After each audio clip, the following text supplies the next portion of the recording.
মাসুদ ভাই থানা ঘেরাও করে নির্দেশ দিয়ে যে সাহসিকতার পরিচয় দিয়েছেন, এটা সারা বাংলাদেশকে মনে রাখা উচিত। আমরা দেখেছিলেন কি দীপ্ত ভাষাই বলেছে, আজকের পুলিশ প্রশাসন নোংরামিভাবে একটি দলের পক্ষে কাজ করছে। 1 ঘন্টার মধ্যে তাকে প্রত্যাহার না করলে থানা ঘেরাও প্রত্যাহার করা হবে না। ঠিকই থানার থেকে প্রত্যাহার করা হয়েছে।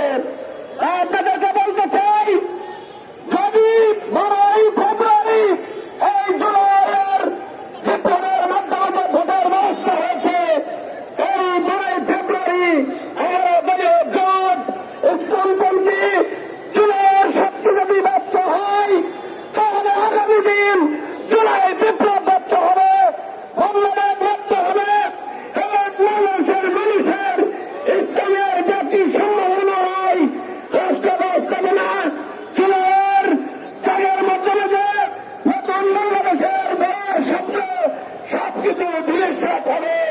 তাই আসুন 11 তারিখে আমরা আমাদের সর্বশক্তি দিয়ে মাঠে থাকব এবং আমাদের জীবন দিয়ে হলেও সুস্থ ভোটকার ব্যবস্থার মাধ্যমে ফল গণনা শেষ না হওয়া পর্যন্ত আমরা মাঠ ত্যাগ করব না। এই প্রত্যাশা ব্যক্ত করে সংক্ষিপ্ত বক্তব্য এখানে শেষ করছি। আল্লাহ হাফেজ। আসসালামু আলাইকুম রহমতুল্লাহ।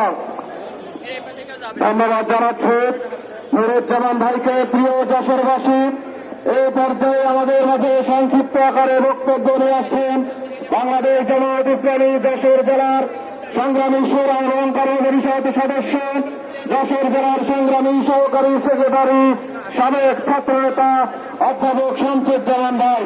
বক্তব্য নিয়ে আসছেন অধ্যাপক শামসুজ্জামান ভাই।